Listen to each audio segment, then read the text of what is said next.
আসসালামু আলাইকুম। আশা করি সবাই ভালো আছেন। দেশ বিদেশ টিভি থেকে হুসেন বলছি।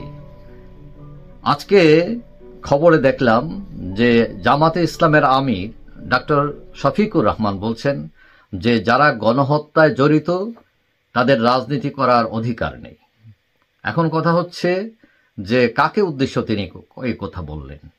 এখন বর্তমান পরিস্থিতি বোঝা যায় যে আওয়ামী লীগের উদ্দেশ্যেই, এবং তার সাথে যে 18 দল ছিল, 14 দলের তাদের যে ঐক্যজোট, মানে তাদের উদ্দেশ্যে তিনি এটা বলছেন হয়তো।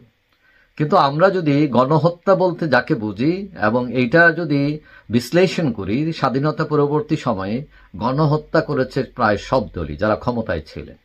যেমন জাতীয় পার্টি, ডক্টর মিলন, তারপরে সেলিম, দেলোয়ার, মুজাম্মেল, ট্রাকের উপর ট্রাক চাপা দিয়ে পর্যন্ত ছাত্র মারছেন।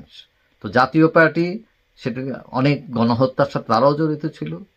বিএনপির আমলে গ্রেনেড হামলা দেখেছি, বাংলাবাই, জঙ্গি এবং অসংখ্য লোক হত্যা করা হয়েছে সেই সময়ও। তো সেগুলো তো গণহত্যা।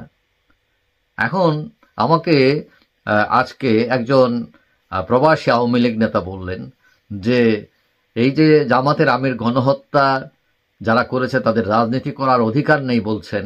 তিনি আমাকে প্রশ্ন করেছেন যে ঠিক আছে, মানলাম 1000 লোক হত্যা করেছেন তাদের ভাষায়, যে আওয়ামী লীগ সরকার বা শেখ হাসিনা যাই বলেন না কেন, কিন্তু জামাতে ইসলাম তারা এটা কিভাবে বলে? কারণ তারা তো 30 লক্ষ হত্যার সাথে জড়িত। কারণ মহান স্বাধীনতা যুদ্ধে 30 লক্ষ লোক নিহত হয়েছে, এবং এই পাক সেনা যারা ছিল, পাক বাহিনীর দোসর ছিল জামাত ইসলাম। সুতরাং তাদের তো সবার আগে নিষিদ্ধ করা উচিত। কারণ 1000 লোক যদি হত্যা করে তা আওয়ামী লীগ, তো আওয়ামী লীগকে যদি একবার ব্যান্ড করে, আওয়ামী লীগকে নিষিদ্ধ করে একবার, কিন্তু জামাতকে তো 1 লক্ষ বার করা উচিত। কারণ 30 লক্ষ লোক তারা মেরার সাথে জড়িত। তো এখন 30 লক্ষ যারা হত্যার সাথে জড়িত তারা রাজনীতি করবেন, এবং 1000 যারা করলো তারা রাজনীতি করতে পারবেন না, মানে এইটার বিচার কি সঠিক কিনা তিনি আমাকে প্রশ্ন করেছেন। তো এখন এটা একটা যুক্তি। এখন কথা হলো, ওই সবাই তাল গাছ আমার মার্কা বিচার, মানে যে যখন আমি দোষ করি এটা দোষ না, অন্যায় করলে সেটা দোষ। এখন 30 লক্ষ হত্যার যদি হত্যাকারীরা যদি মুক্ত থাকতে পারে, রাজনীতি করতে পারে, সিংহাসনে বসতে পারে, তাহলে 1000 মৃত্যুর জন্য যারা দায়ী তারা কেন বসতে পারবে না? তারা তো সিংহাসনে 100 বার বসা উচিত। তো এখন কথা হলো যে এগুলো একটা লজিক, যুক্তির কথা বললাম। এখন কথা হচ্ছে রাজনীতিতে ভুলভ্রান্তি থাকে, এটা ঠিক। এখন বিচার বহির্ভূত যদি যে কোনো হত্যাকাণ্ড কোনোটাই গ্রহণযোগ্য নয়, যে দলেই করুক, যে মানুষই করুক, কারণ এটা অপরাধ এবং এটার বিচার হওয়া উচিত। কিন্তু কোনো নিষ্পাপ লোক যাতে চক্রান্তের শিকার না হয়। এখন কথা হচ্ছে যে আমাদের দেশেও কিন্তু চক্রান্ত আছে, যে একজন বড় পাপ করে তাকে ধরে না, কিন্তু যে পাপ করে না তারে ধরে বসে। অর্থাৎ ওই বাঁশের চেয়ে কঞ্চি বড় হয়ে যায়। তো এখন এটা ষড়যন্ত্র রাজনীতি আমাদের দেশে ছিল, আছে এবং থাকবে। এখন রাজনীতি করার অধিকার সব মানুষেরই আছে।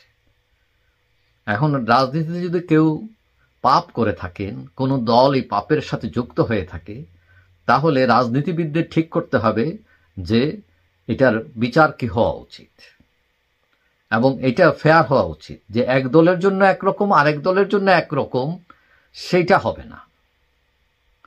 এখন জামাত ইসলাম ছাড়াও আওয়ামী লীগ, বিএনপি, জাতীয় পার্টি, সব পার্টির আমলে কিন্তু কিলিং হয়েছে। এখন সব কিলিং এর বিচার হয়নি। বিশেষ করে আমাদের দেশের রাজনীতি হলো যে সে যদি আমার দল করে তাহলে বাঁচায় ফেলে তাকে মুক্ত, আর সে যদি বিরোধী হয়, সে না করলেও তারে 2-4টা মামলায় ঢুকায় দেয়। মানে এই যে আমাদের পুলিশ প্রশাসন বলেন, আমাদের যে অ্যাডমিনিস্ট্রেশন ক্যাডার বলেন, সব জায়গায় মানে বড় বড় গল্পকার বসা আছে, এরা গল্প বানায় ফেলে, সাজায় ফেলে, এবং আমরা এরকম অনেক দেখছি। হ্যাঁ, তো এখন এগুলো বন্ধ হোক। কথা হচ্ছে সুস্থ রাজনীতি আসুক দেশে, এবং কিলিং বন্ধ হোক, মানুষের কথা বলার অধিকার আসুক, কণ্ঠরোধ করা বন্ধ হোক, এবং সুস্থ রাজনীতি। কারণ আমরা আজকে 53 বছর দেশ স্বাধীন হয়েছে, কিন্তু আমরা অনেক পিছিয়ে আছি এই যে রাজনৈতিক হাঙ্গামার কারণে।